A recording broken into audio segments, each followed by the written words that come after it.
क्या बताएं तो कल क्या बताएं थे? एक 10 मीटर ऊंचे मकान की चोटी और एक हेलीकॉप्टर जो मकान की चोटी के ठीक ऊपर कुछ ऊंचाई पर जा रहा है। उसका उन्नयन कोण क्रमशः 30 डिग्री और 60 डिग्री है। तो भूमि से हेलीकॉप्टर की ऊंचाई क्या है? हाँ, इधर नहीं देखना है, क्वेश्चन पढ़ना है, जो लिखे हो उसको देख लो कर। क्वेश्चन बता रही तो जो नहीं बताए थे वो बोलो। तो फिर तो नहीं कह रहा है कि दिए हैं, इसका मतलब हम नहीं दिए हैं। तो आज लिखिए आगे।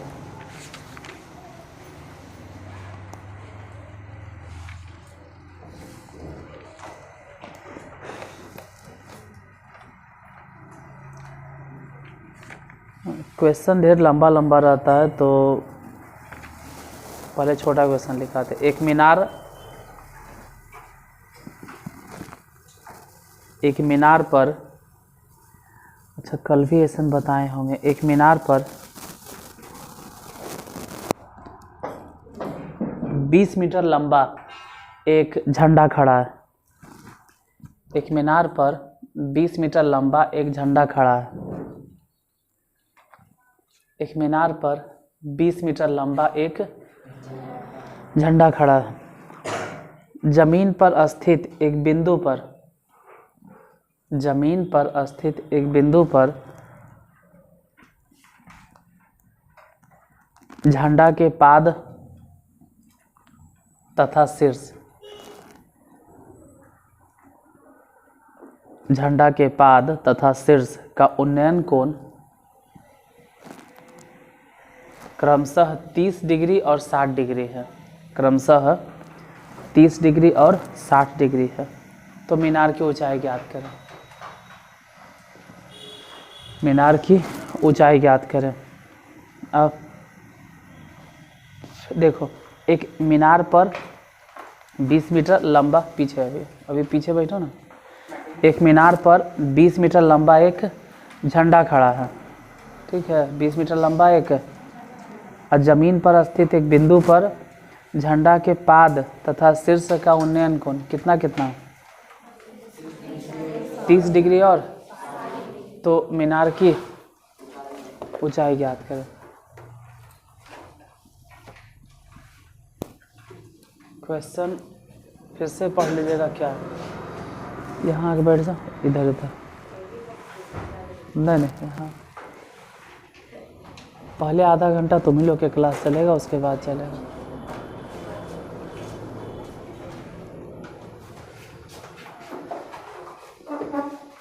देखो क्वेश्चन क्या है। एक मीनार, मान लो ने कि मीनार है।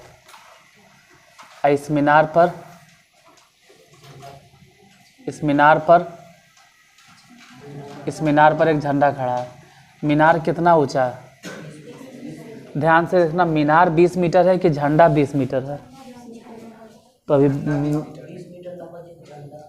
मतलब मीनार 20 मीटर है या झंडा 20 मीटर है? झंडा 20 मीटर है, क्योंकि कह रहा है एक मीनार पर 20 मीटर लंबा एक झंडा खड़ा है। तो मीनार हो गया, उसके ऊपर झंडा हो गया। और जमीन पर के किसी बिंदु से, मान लेते हैं यहाँ पर कोई बिंदु होगा, इस बिंदु से झंडे के पाद एवं झंडे के शीर्ष, इस झंडे के पाद का उन्नयन को नीचे ही बनता है, कितना है? और झंडे के शीर्ष का उन्नयन कोण कितना है? 60 डिग्री। तो ज्ञात करना क्या है? एक बात फिक्स है कि आधार सेम है। जैसे मान लेते हैं त्रिभुज ए बी सी और ये वाला डी। तो त्रिभुज ए डी सी अगर माने तब भी आधार यही होगा। और त्रिभुज ए बी सी माने तब भी आधार यही वाला होगा। आधार दोनों में कॉमन है। तो कोई भी त्रिभुज उठा के चलो, त्रिभुज हाँ डी ए सी ही मान लेते हैं, डी ए सी में, डी ए सी में, D A C Aadhaar common है और निकालना है क्या, लंब। बोलो tan कितना डिग्री, अरे डी ए सी में tan कितना डिग्री, लंब बताइए। लंब पता नहीं तो कहो कि मीनार है। आधार बताओ, आधार, आधार है। बहुत अजीब लगे तुमको तो मीनार को मान लेना। tan 30 डिग्री के वैल्यू बोलो, 1/√3, उधर x बटा आधार, तिरछा तिरछी गुना करो, आधार इधर गुना करो और √3 उधर गुना करो तो √3x। आधार कितना निकला, जितना निकला जैसे निकला वैसे ही रह देना है, कुछ भी नहीं करना है, फिर लिखना है पुनः। अब कौन से त्रिभुज, एक और त्रिभुज बच रहा होगा, बी ए सी, तब लिखो त्रिभुज बी ए सी में। अब tan कई डिग्री, अब तो पूरा 60 डिग्री होगा, tan 60 डिग्री। लंब कितना, लंब पूरा चलेगा, मतलब लंब पूरा चलेगा 20 + x। आधार कितना होगा, आधार होगा √3x। फिर tan 60 डिग्री के वैल्यू √3, इधर हो गया 20 + x बटा में √3x। तिरछा तिरछी गुना करो, जैसे √3x अगर इधर गुना होगा तो √3 गुना होकर सिर्फ 3x, इधर हो गया 20 + x। अब x जो उधर प्लस में है वो x, तो इधर आके हो जाएगा 2x, क्योंकि x घटेगा बराबर कितना 20, 2 से कैंसिल कर दो, x बराबर कितना हो गया 10। x क्या है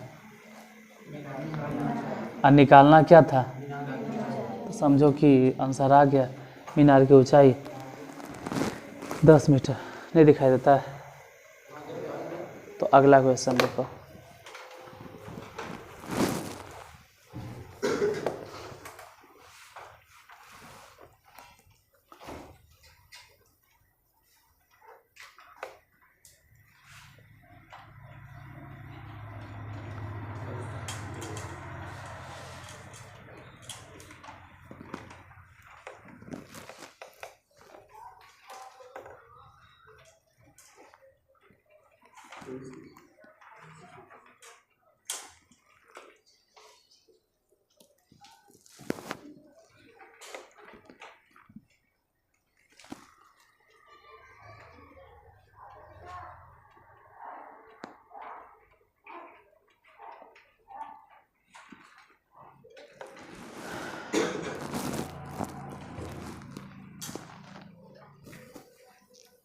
हो गया,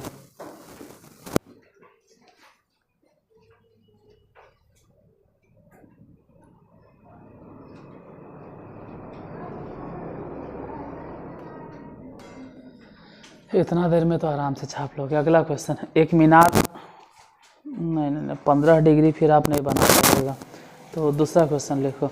एक मीनार पर एक ध्वजदंड खड़ा है, एक मीनार पर एक ध्वजदंड खड़ा है,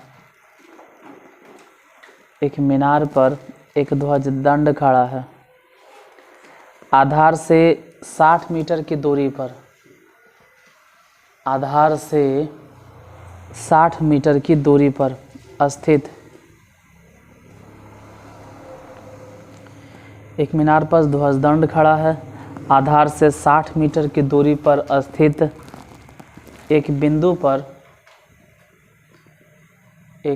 पर ध्वजदंड की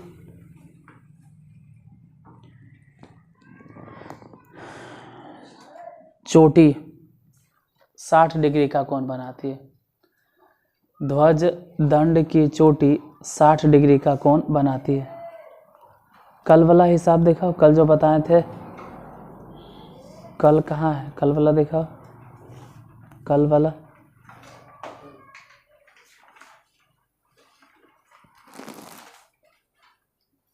और पलटो पेज एक एक करके, बस यही था। हाँ ठीक है, ऐसा नहीं कि लिखना भी नहीं, घर में जाके बनाना भी नहीं, ऐसा नहीं करना।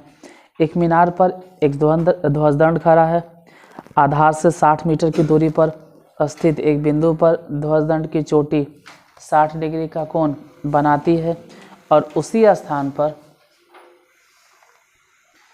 मीनार 30 डिग्री का कोण बनाती है। उसी स्थान पर मीनार 30 डिग्री का कोण बनाती है। तो ध्वज दंड की ऊंचाई ज्ञात करें। ध्वज दंड की ऊंचाई ज्ञात करें। ध्वज दंड की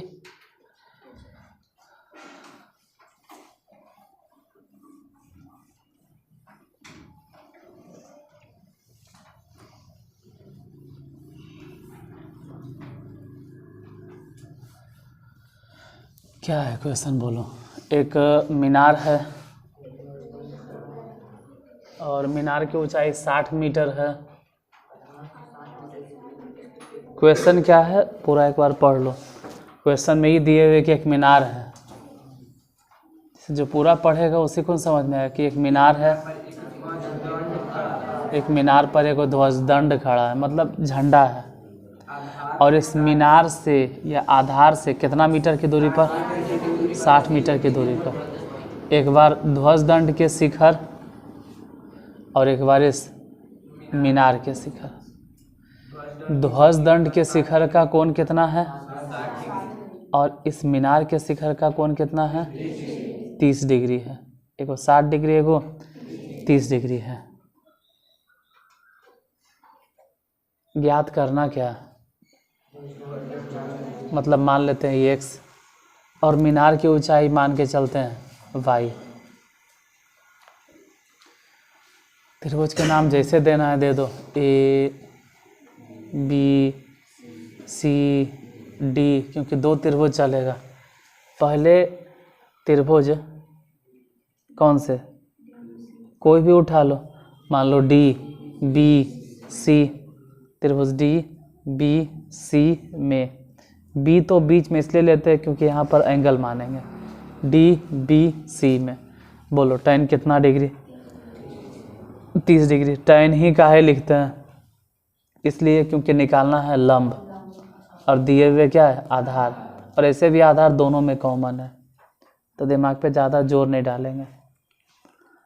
tan 30 डिग्री बराबर सूत्र क्या होता है, लंब यानी y, आधार मतलब 60। अब tan 30 डिग्री के वैल्यू बता, तो 1/√3 लिखो। इधर हो गया y बटा 60, जो कटे सो काटो। जैसे 60 है ना, तो ऐसे समझो कि 20 दिया 60, मतलब इसमें 20 तो बच गया ना। अब जिसको जोड़ घटा गुना भागने आता है, भगवान उसके बुद्धि को बढ़ावे। और वो 20 दिया 60 होगा ना, तो उसमें 20 तो बच गया, और तिया मतलब 3 होगा, तो इससे वो कट जाएगा, बचेगा कितना, √3। हमको पक्का विश्वास है तोनी पे कि ये वाला भी तोनी नहीं समझे होगे, तो जो ढक्कन नहीं समझा उसका डिब्बा हम लगा देते हैं। 60 को आप ऐसे तोड़ सकते थे 20 गुने 3, और फिर इसको भी तोड़ सकते थे, 3 को ऐसे तोड़ सकते थे √3 गुने √3। तो इतना बड़ा लोल पना अगर करोगे तो मैथ आप पढ़ लिए 10वां वाला। ये तो समझ में आना चाहिए कि 60 जो है वो 20 गुने 3 है, 20 बच गया, और जो 3 है ना उसको √3 गुने √3 लिखें, तो y बराबर कितना आया, 20√3। ऐसे y नहीं चाहिए हमको, निकालना है क्या, x। तो फिर से लिखे पड़ेगा पुनः। अब कौन से त्रिभुज, ए बी सी त्रिभुज ए बी सी में बताइए tan 60 डिग्री tan 60 डिग्री बराबर, बोलो लंब कितना, आधार कितना, कौन क्या, लंब कितना चलेगा?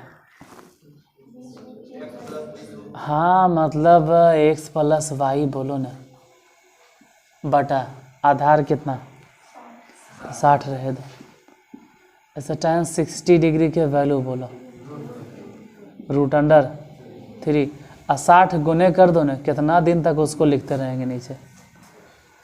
x प्लस वाई में x तो छोड़ दो, लेकिन बोलो y की जगह पे कितना बैठा है? y मने 20√3। तो बताए कि x बराबर कितना आया? जैसे 60√3 है तो 20√3 इधर आके घटवे नहीं करेगा, घटा दो तो हो गया 40√3। x बराबर x क्या था? ध्वजदंड की ऊंचाई, और निकालना भी क्या है? कितना आया? छाप लीजिए।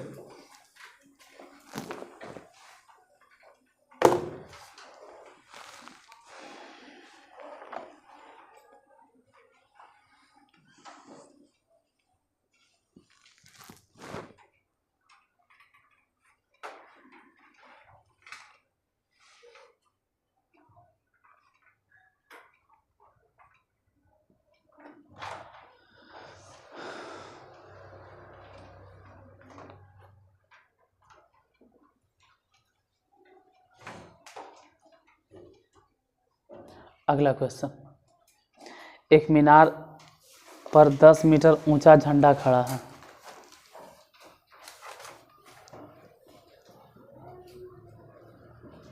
हम भुला जाते हैं, कहते हैं छाप लीजिए। अगर समझ में आ गया है तो खुद से बना लो, फिर कहेगा जगह नहीं समझ में आया वो सर, फिर नहीं है समझ में आया तो छापे से फायदा, फिर छापे से फायदा, जब नहीं है समझे तो छापे से फायदा। अगर समझ गए तो फिर कल छाप रहे हैं, तब तो अपने से बना, और नहीं समझे तो नहीं है समझे हो तो फिर छापता काहे ले। मतलब मिला जुला के हम जितना समझाते हैं पूरा ध्यान से समझो और वही हिसाब खुद से बना। छापना तो किसी भी हिसाब से नहीं है, किसी भी हालत पे छापना नहीं होता, हम भूल जाते हैं, कहते हैं छापो। एक मीनार पर 10 मीटर ऊंचा झंडा खड़ा है। एक मीनार पर 10 मीटर ऊंचा झंडा खड़ा है। जमीन पर स्थित एक बिंदु से, जमीन पर स्थित एक बिंदु से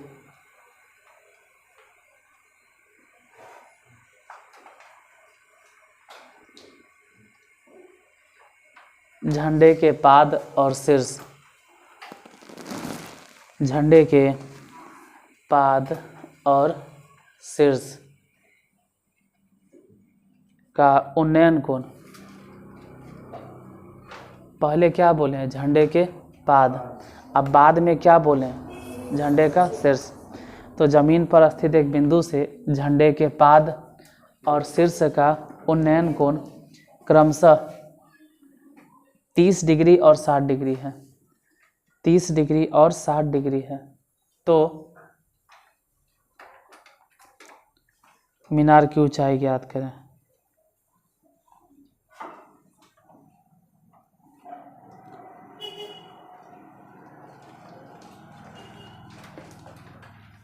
मीनार की ऊंचाई ज्ञात करें।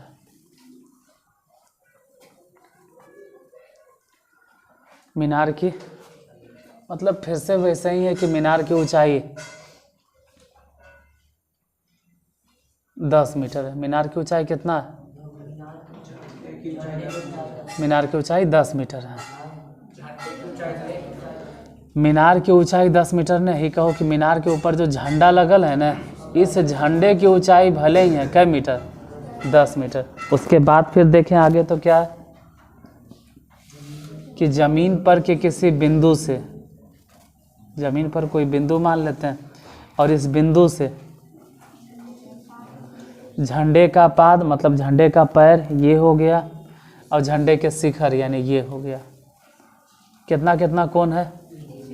झंडे के पैर का उन्नयन कोण 30 डिग्री और शिखर का उन्नयन कोण कितना डिग्री। तो ज्ञात क्या करना है,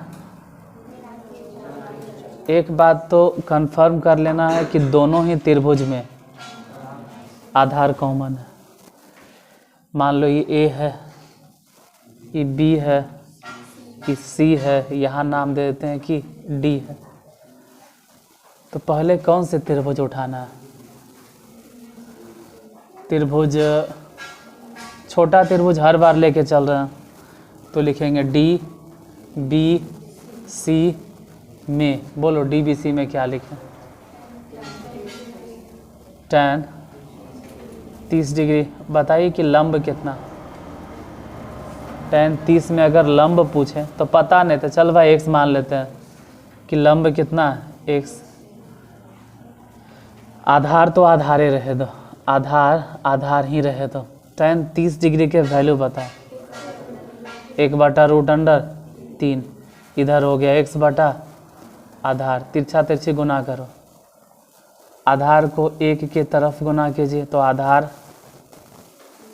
बराबर √3x। ठीक है, फिर से लिखो पुनः। एक और त्रिभुज है ना, नाम बोलो, त्रिभुज ए बी सी में। अब त्रिभुज ए बी सी में क्या लिखेंगे, tan 60 degree, tan A B C में कितना एंगल है 60 डिग्री।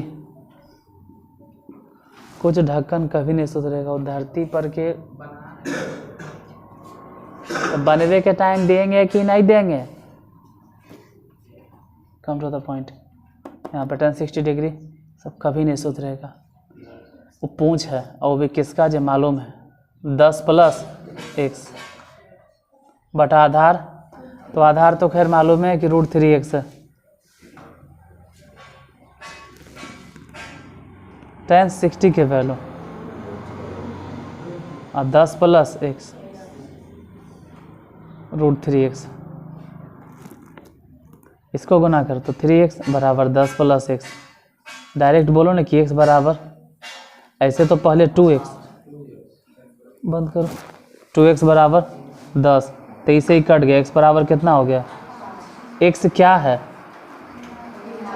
और निकालना क्या था, यही आंसर होगा, लिख लो। और गलती तुम्हारा ने सब के साथ होता है, 9वां 10वां 8वां 7वां 6वां 5वां तीसरा दूसरा सबको। जब मास्टर साहब बताएंगे तो उसको लगेगा कि हम बहुत पढ़ाकू हैं। अगर तू इतना ही पढ़ल लिखल है तो मेरे पढ़ाने से पहले उस टॉपिक को पढ़ लो और हमको आकर जवाब दो। पहला कंडीशन, या तो जब हम पढ़ा दें और उसके 6 महीना बाद जब पूछें तो बतवेल तैयार रहो। तो तू क्या, हम भी जब पढ़ते थे तो इसने थे, अगर कोई मास्टर साहब पढ़ा रहे हैं तो वही टॉपिक वह हमने किताब में खोजते थे, सर ये नहीं सर वो नहीं। लेकिन उसके बाद 6 महीना जब हमसे गुरुजी पूछते थे मास्टर साहब तो हमारा बोलिल नहीं आता था। ये सबसे गलत काम है। 2 चीज़ होना चाहिए, अगर हम पढ़ा दिए तो वही चीज़ तुमको 6 महीना बाद याद होना चाहिए, या तो फिर तुमको वही चीज़ 6 महीना पहले से मालूम होना चाहिए। मान लेते हैं कि फिजिक्स में हम पढ़ा रहे रिफ्लेक्शन ऑफ लाइट, तो हम पढ़ा दिए रिफ्लेक्शन ऑफ लाइट।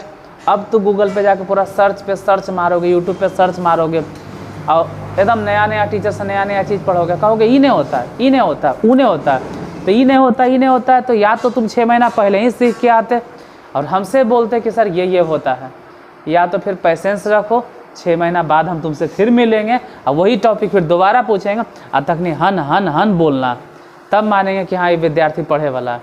तो या तो 6 महीना पहले से कंप्लीट करके आइए, या तो फिर 6 महीना बाद वही चीज़ बोले ले, तैयार रहो। पढ़ते वक्त तो कोई भी सर्च कर लेता है। मान लो हम हाइड्रोकार्बन्स पढ़ाएं, अब हाइड्रोकार्बन्स कई तरह के होता है, तू जाकर सर्च कर लो, मतलब बहुत सारा चीज़ है, कुछ भी सर्च कर सकता है। और उस वक्त फटर बोलना आसान होता, उसके 6 महीना बाद बोले तैयार रहिएगा, या तो उसके 6 महीना पहले ही आप सीख कर आ जाइए। तो हम आपको अगर सिखा रहे हैं तो पेशेंस के साथ सीखिए और उसके बाद जितना भी प्लस पॉइंट होता है उसमें जोड़ते जाइए। ठीक उसी वक्त मत जोड़ो जब हम तुमको सिखा रहे हैं। खैर लिखना नहीं, अगला क्वेश्चन लिखना। इसलिए कितना बार कहते हैं जब हम बताते हैं तो मत लिखो, मत छापो। हट गए ना, घरे जाके आराम से वीडियो रोक के स्क्रीनशॉट लेके आप छाप लीजिएगा। अगला क्वेश्चन। हम बोलते बोलते तंग आ गए हैं कि मत लिखो मत लिखो।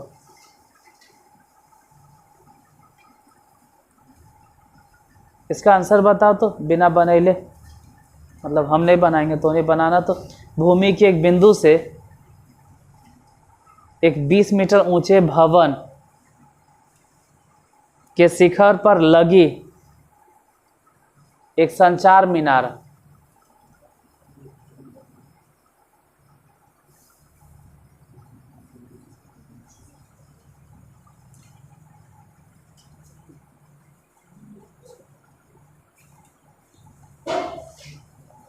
लिख लिए ना?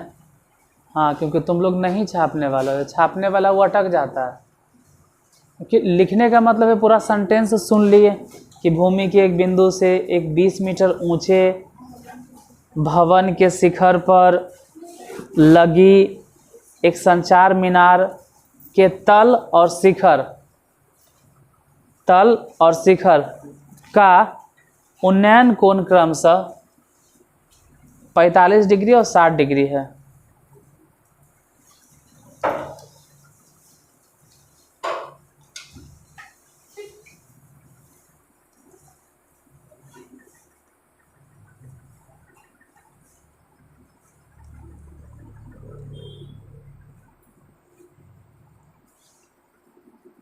तो मीनार की ऊंचाई ज्ञात करें।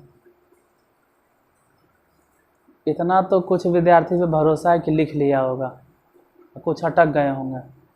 तो जो सेंटेंस सुन के लिखते हो बोलो क्या क्या लिखे हो। भूमि के एक बिंदु से 20 मीटर ऊंचे भवन के शिखर पर लगी एक संचार मीनार के तल और शिखर का उन्नयन कोण 45 डिग्री और 60 डिग्री है। तो मीनार की ऊंचाई है। और जो सिलो सिलो लिखते हैं वो लिखिए फिर से। भूमि लिख लिए, के लिख लिया, एक लिखा, बिंदु लिख लिए, से लिख लिया, एक लिख लिया, 20 लिखा, 20 उसके बाद मीटर लिखा, मीटर, फिर लिखो ऊंचे लिखा, ऊंचे, भवन लिख लिए। हाँ, भवन के बाद लिखो के, फिर लिखो शिखर। ऐसे लिखते रहेंगे तो पता है कितना नहीं। अरे सेंटेंस सुनिए कि भूमि के एक बिंदु से एक 20 मीटर ऊंचे, भूमि के एक बिंदु से एक 20 मीटर ऊंचे भवन के शिखर पर लगी एक संचार मीनार के तल और शिखर के उन्नयन कोण क्रमशः कितना कितना है। तो मीनार की ऊंचाई बताओ। मेरे बनाने से पहले आप आंसर बताइए, फिर मत कहना कि हम टाइम नहीं दिए थे, क्योंकि जब हम बताएंगे तब तुम छापना शुरू करोगे। अब बोलोगे कोची हम तो बना रहे हैं, तो बताओ आंसर। हमसे पहले तो ही आंसर बता कितना आएगा।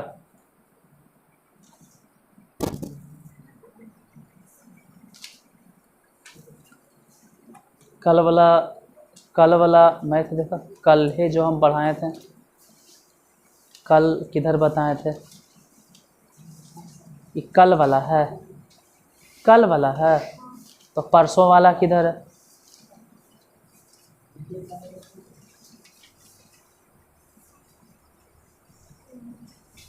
इक्कीस तारीख के है।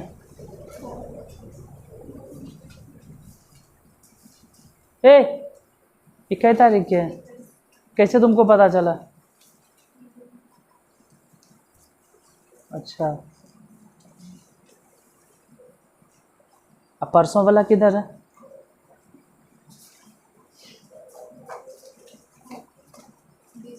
अच्छा ठीक, हाँ डेट उसी दिन दीजिए जिस दिन आप पढ़ते हैं। किसी और दिन डेट देवे लगते है झूठ मूठ। बताओ आंसर कितना आया?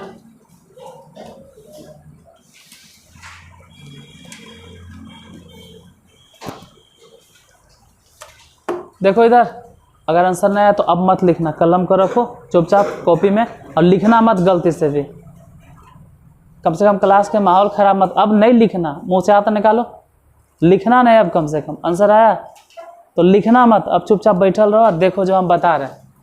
नहीं आया तो अब सीखे पे ध्यान दो। अब छापना मत और कहना कि हम बना रहे हैं, अब लिखना मत कम से कम। बोलो क्वेश्चन क्या है?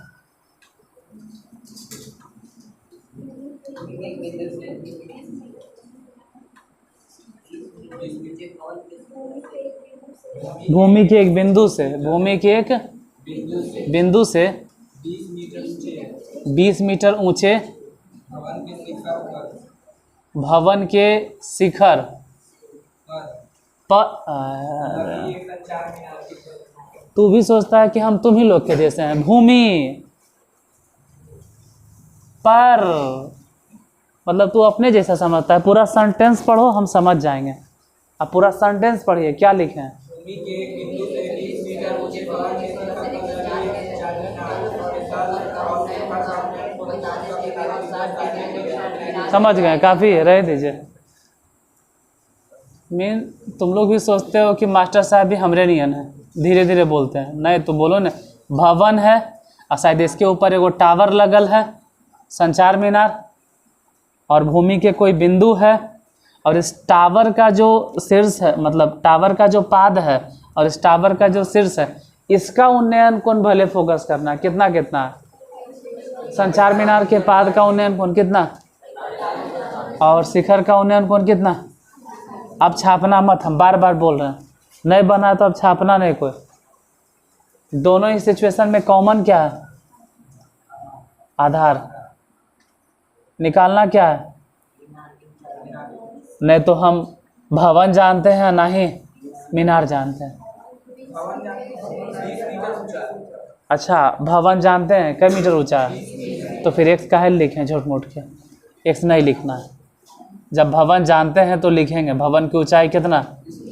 निकालना क्या है? मीनार की ऊंचाई, मतलब संचार मीनार की ऊंचाई। तो मान लो ए है, ये वाला बी है, ये वाला सी है और ये वाला डी है। अब नहीं बना था तो छापना मत, और ये नहीं कहना कि हम बना रहे हैं, हम टाइम दिए थे उतना देरी। त्रिभुज कौन से? डी बी सी में। बोलो क्या लिखें? tan 45 degree. बताइए लंब कितना, आधार कितना? लंब कितना, आधार कितना? आधार पता नहीं। tan 45 डिग्री के मान बोलो। 1 और इधर हो गया 20 बटा आधार। आधार गुना कर दो तिरछा तिरछी। आधार बराबर कितना? 20 मीटर। आधार तो निकल गया। उसके बाद फिर पुनः लिखो। बोलो अब कौन सा त्रिभुज? ए बी सी। ए बी सी में बताइए क्या चलेगा? tan कितना डिग्री? बोलो tan 60 डिग्री बराबर। लंब कितना? y प्लस 20 बोलो, या 20 प्लस y। आधार बोलो। आधार 20 है। tan 60 डिग्री के मान बताइए। √3। हालांकि 20 को गुना कर दो ना इधर, उधर हो गया y प्लस 20। एक काम कीजिए, y बराबर लिखो कितना?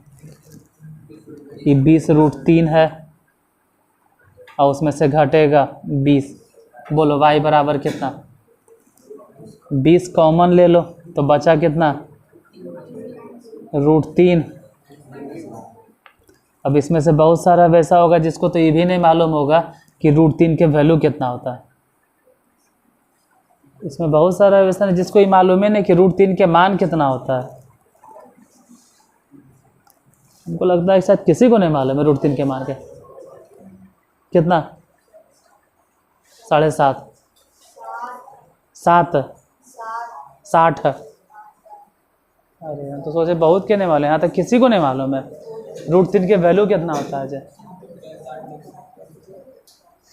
√3 के मान कितना होते तो किसी को नहीं मालूम है।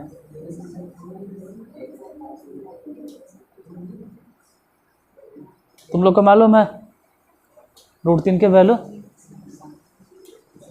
भले वहाँ से हाथ हटाओ। लाजाना शर्माना है, यहाँ पे कोई फ़ोटो शूट नहीं चल रहा है। √3 के मान उधर से पीछे से तो नहीं कुछ। √3 के वैल्यू तुम नया लड़का tan 60। उड़ी बाबा, हे भगवान, इतना भरल पूरल स्टूडेंट में किसी को नहीं मालूम √3 के मान कितना होता है। √3 के मान होता है 1.732। भगवान मति सुमति दे इन लोग को। 1.732 √3 के वैल्यू 1 ये √3 कहीं देखा और चिपका दिया तो tan 60। मतलब जहाँ √3 वहाँ tan 60। हे राम, जहाँ √3 हो जा सीधे एकदम। अरे यार दिमाग नहीं काम करता है। √3 मतलब इतना घटाओ। अब एक में से बोलेंगे ना, अब कहेंगे 1.732 में एक घटाओ, हमको लगता है वो भी नहीं आता है घटा पे इन लोग को। कितना होगा 0 छोड़ो ना यार, तुमको दिखाई दे रहा है ना, बोलो ना कि 1.732 में एक घटेगा तो कितना आएगा 0 और फिर 0.732 में गुना कर देना। कितना गुना करे ले आता है, उसमें भी डाउट है। नहीं बोलेगा कि हाँ गुना करे ले आता है। ये घटकर कितना आया, गुना कैसे करना है, जिसको नहीं आता उसके लिए हम बताते हैं। बटा में क्या लिखो 1000, नीचे दिखाइयो नहीं देता होगा। 0 से 0 गया कट, और फिर उसमें गुना कर देना। कैसे 2 से गुना करना तो 1464, लेकिन 2 अंक के बाद दशमलव दे देना क्योंकि नीचे 2 0। तो 14 दशमलव उतार।